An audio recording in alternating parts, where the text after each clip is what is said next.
ExamPrep.School. A personal lines insurance producer exam. There are 4 practice exams in this series. This video covers Practice Exam 1. The first 20 questions are free. In this video, we will be covering the following major categories for Practice Exam 1. Marketing practices and producer responsibilities. A auto and casualty rules. A laws and general regulatory framework.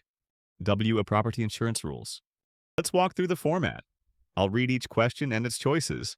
Let's get started. Question 1. Under which RCW chapter does the Washington Insurance Commissioner derive primary statutory authority to regulate insurance in the state? A. Chapter 48.02 RCW. B. Chapter 34.05 RCW. C. Chapter 48.15 RCW. D. Chapter 1.12 RCW. A countdown circle appears in the top right. Once it completes, the answer is revealed. You can pause at any time if you'd like longer to think.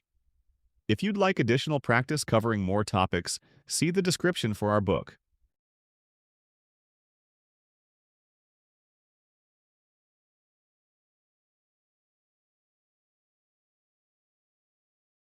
The correct answer is A.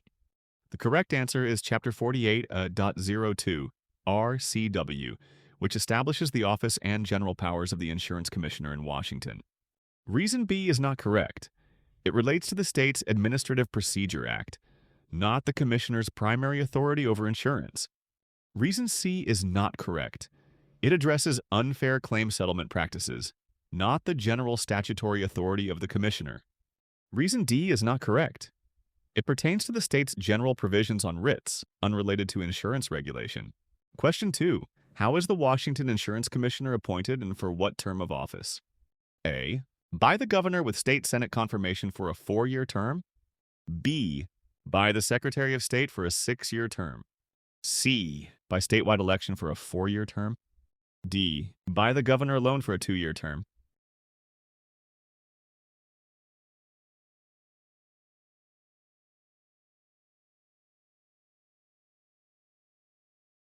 The correct answer is A.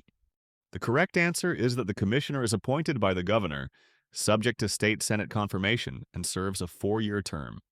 Reason B is not correct. The Secretary of State does not appoint the insurance commissioner under Washington law. Reason C is not correct. The position is not filled by statewide election, but by gubernatorial appointment. Reason D is not correct. The governor's appointment requires Senate confirmation, and the term is 4 years, not 2. Question 3 is, which of the following is a statutory ground for the removal of the Washington Insurance Commissioner from office? A. Neglect of duty. B. Disagreement with the governor's policy agenda. C. Shortfall in the state insurance fund. D. Failure to approve all proposed rule changes.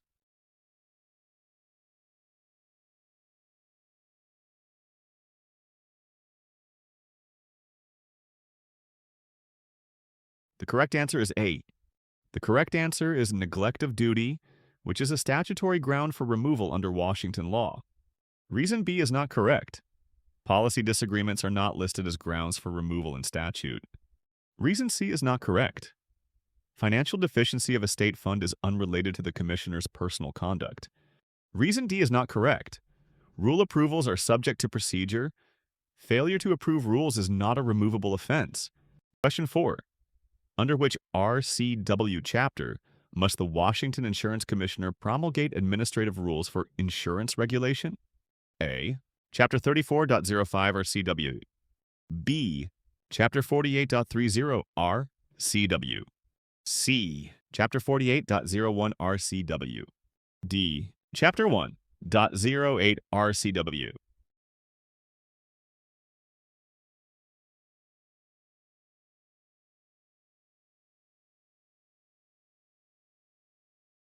The correct answer is A. The correct answer is Chapter 34.05 RCW, the state's Administrative Procedure Act governing agency rulemaking. Reason B is not correct. Chapter 48.30 addresses agent licensing, not rulemaking procedures. Reason C is not correct. Chapter 48.01 covers general provisions but not administrative rule procedures. Reason D is not correct. Chapter 1.08 pertains to codification of statutes, not rulemaking. Question 5. Pursuant to Washington law, how often must the insurance commissioner conduct a financial examination of each domestic insurer? A. At least once every 5 years. B. At least once every 3 years. C. Annually. D. Only upon insurer request.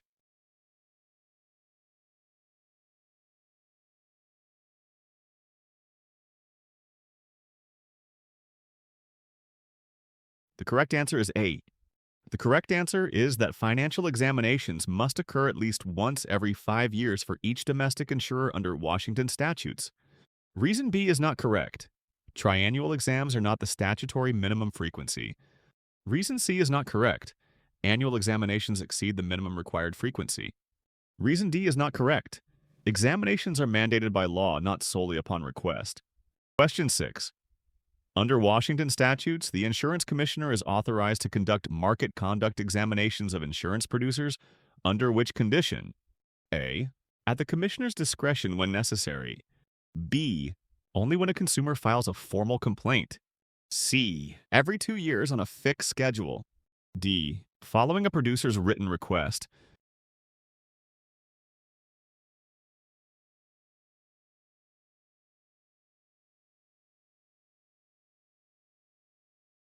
The correct answer is A.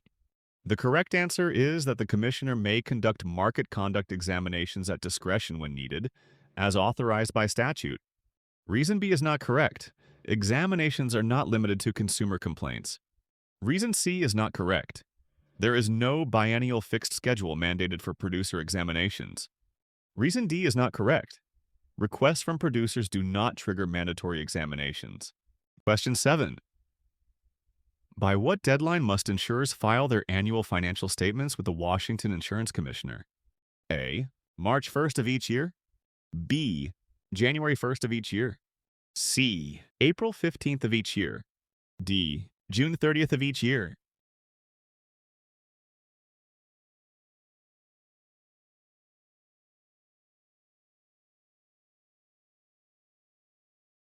The correct answer is A. The correct answer is March 1st of each year, as required by Washington law for filing annual financial statements with the Commissioner. Reason B is not correct. Insurers must file statements later than January 1st under Washington law. Reason C is not correct. April 15th is not the prescribed filing deadline. Reason D is not correct. June 30th exceeds the statutory deadline for annual statements. Question 8. A national insurer plans to introduce a newly developed homeowner policy form for use in Washington. Under Washington law, what must the insurer do before issuing that form to policyholders? A. File the form with the commissioner and obtain prior approval before any use. B. Use the form immediately and file it with the commissioner within 30 days. C. Submit the form to the commissioner for review but begin use after 10 days. D. File the form with the commissioner and use it after paying the required fee.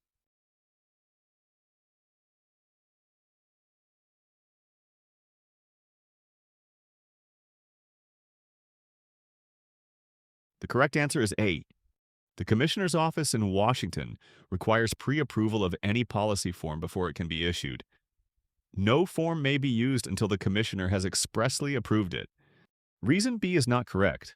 Filing after use is not permitted because forms must be approved before issuance. Reason C is not correct. There is no automatic use after 10 days provision. Express approval is required. Reason D is not correct. Payment of a fee alone does not allow use. Formal approval is necessary. Question 9. A regional insurer proposes a 5% rate increase on its personal auto policies in Washington, effective September 1st. Under Washington law, what step must the insurer take before implementing the new rates? A. File the rate proposal with the commissioner at least 30 days before the effective date and obtain approval. B. Implement the rate change immediately and file the proposal within 30 days after implementation. C. File the proposal with the commissioner at least 10 days before use without waiting for approval. D. Submit the rate proposal to the commissioner after it has been in effect for one policy term.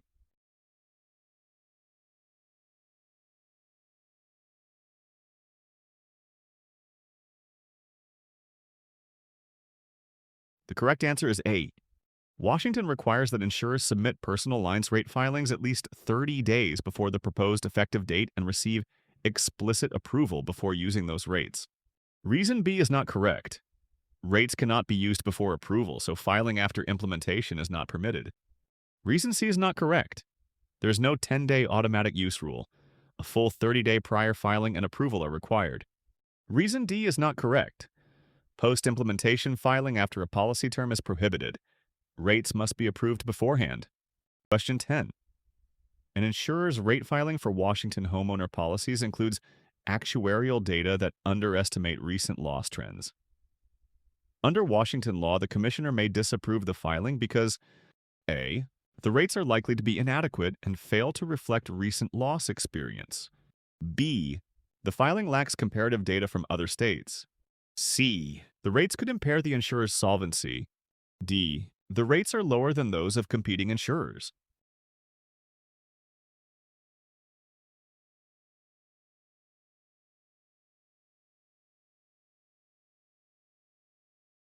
The correct answer is A.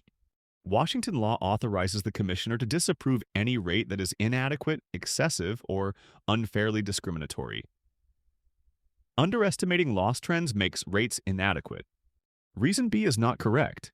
Comparative data from other states is not a primary disapproval criterion. Adequacy, excessiveness, and discrimination are. Reason C is not correct. Impairment of solvency is a consequence of inadequate rates, but not the statutory trigger. Inadequacy itself is. Reason D is not correct. Lower than competition rates are not disallowed unless they prove inadequate or discriminatory. Question 11. Under Washington insurance statutes, which of the following most accurately defines the term insurance? A. A financial instrument used primarily for speculative investment purposes. B. An agreement to pay a fixed benefit amount regardless of the actual loss incurred. C. A contract by which one party undertakes to indemnify another against loss from specified contingencies.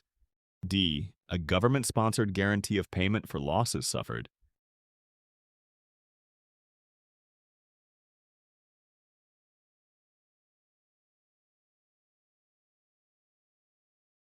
The correct answer is C. The correct answer is the definition that emphasizes indemnification for specific losses and risk sharing, which aligns with the statutory definition of insurance in Washington. Reason A is not correct. Speculative investment does not capture the indemnification and risk transfer elements of insurance. Reason B is not correct. This describes a fixed benefit contract rather than indemnifying actual losses required by the insurance definition. Reason D is not correct. Insurance is a private contract of indemnity, not a government guarantee.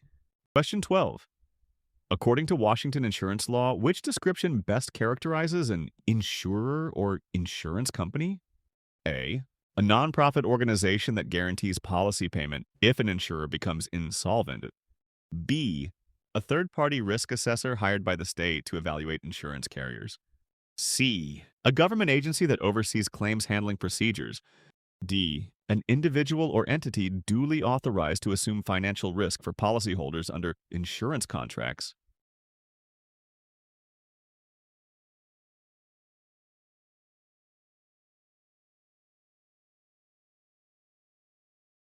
The correct answer is D. The correct answer identifies an insurer as an entity authorized to underwrite or assume risk under insurance contracts, matching statutory authorization requirements. Reason A is not correct. A guarantee association is distinct from an insurer and acts only when insolvency occurs. Reason B is not correct. Risk assessors do not underwrite or assume financial risk under insurance contracts. Reason C is not correct. Regulatory oversight is performed by the state, not by an insurer itself. Question 13. What constitutes an insurance transaction under Washington regulations? A. The mediation of disputes between policyholders and insurers. B. The payment of premium taxes by insurers to the state treasury. C. The assessment of risk factors by an actuarial department. D. The solicitation, negotiation, procurement, or effectuation of an insurance contract.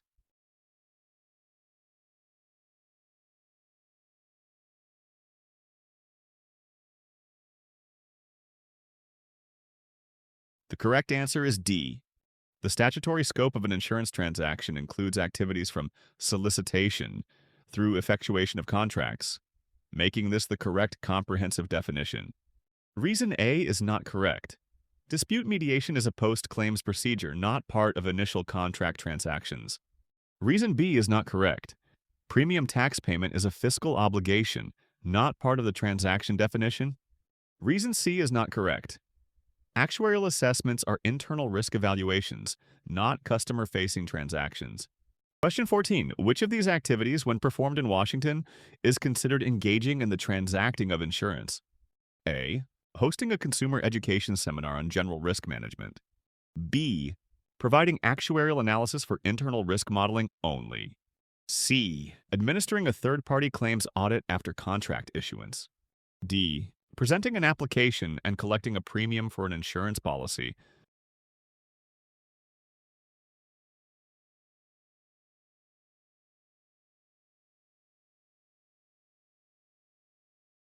The correct answer is D. Solicitation and premium collection are core components of transacting insurance as defined under Washington law, making this activity regulated as transacting insurance. Reason A is not correct. Educational seminars are informational, not insurance transactions. Reason B is not correct. Internal actuarial work does not constitute a customer-facing insurance transaction. Reason C is not correct.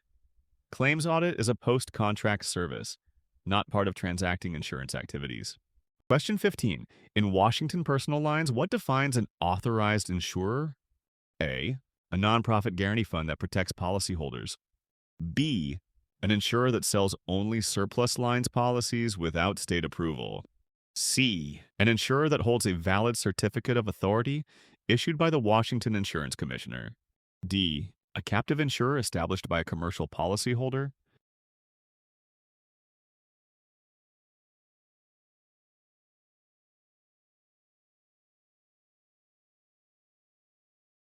The correct answer is C. Authorized insurers must obtain a certificate of authority from the commissioner to transact personal lines business, which distinguishes them from surplus or captive insurers. Reason A is not correct. Guarantee funds are not insurers but provide insolvency protection. Reason B is not correct. Surplus lines carriers operate without authority and require non-admitted status. Reason D is not correct. Captive insurers are formed by insureds and typically not authorized like admitted carriers. Question 16. Which description best fits an unauthorized insurer under Washington insurance law? A. A captive insurer sponsored by a primary policyholder. B. A domestic insurer with a revoked license but temporarily permitted under a waiver. C. An insurer lacking a certificate of authority and not licensed to transact insurance in the state. D. A state-established fund that covers liabilities of insolvent insurers.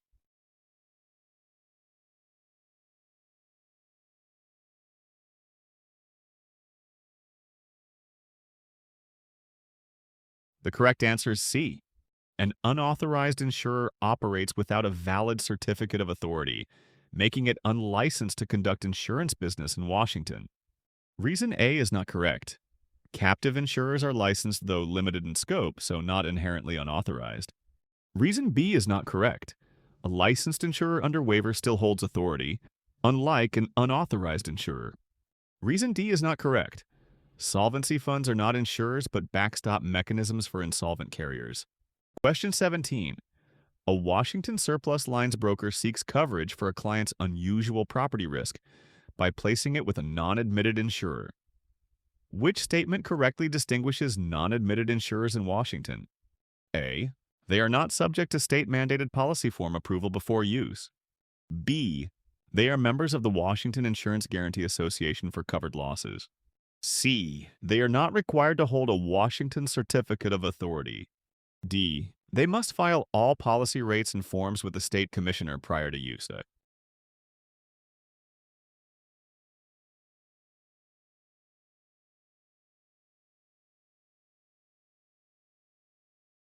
The correct answer is A.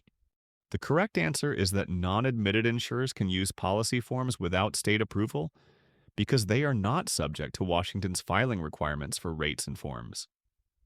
The others describe requirements that apply only to admitted insurers or misstate licensure obligations.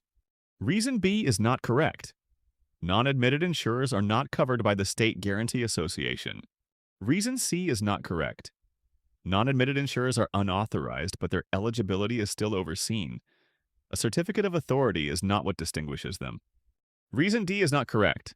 This describes admitted insurers which must file rates and forms before use. Question 18. During a regulatory audit, representatives ask whether Evergreen Mutual Insurance, incorporated and domiciled in Washington, qualifies as which type of insurer under Washington Insurance Code? A. An insurer incorporated in another U.S. state. B. An insurer organized under Washington law. C. An insurer organized under foreign law outside the U.S. D. A surplus lines insurer specializing in non-traditional risks.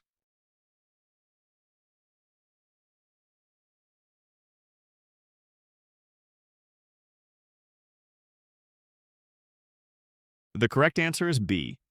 The correct answer is that a domestic insurer is one organized or incorporated under the laws of Washington state. The other options describe foreign, alien, or distribution channels rather than statutory domicile. Reason A is not correct. That describes a foreign insurer, not one domiciled in Washington. Reason C is not correct. That describes an alien insurer domiciled outside the U.S., not a domestic insurer. Reason D is not correct. Surplus lines is a placement mechanism, not a statutory insurer domicile classification. Question 19. In order to expand into the Washington market, Cascade Continental Insurance, incorporated in Oregon, applies for authorization. Under the Washington Insurance Code, Cascade Continental would be classified as which type of insurer? A. An insurer organized under foreign law outside the U.S. B. An insurer organized under the laws of another U.S. state. C. An insurer incorporated under Washington law. D. A surplus lines insurer authorized to write non-admitted risks.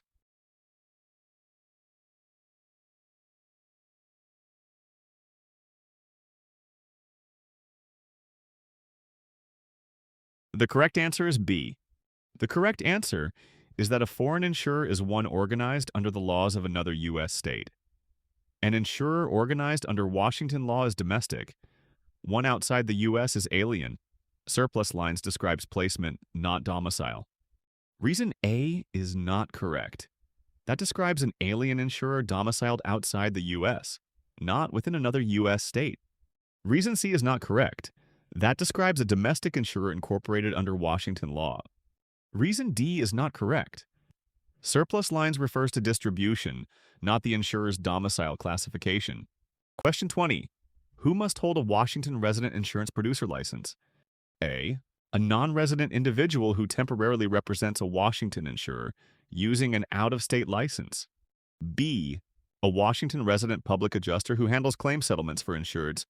C. A person whose home or principal place of business is in Washington, who for compensation solicits, negotiates, or sells insurance on behalf of any insurer. D. An employee who only processes premium financing transactions for an insurer.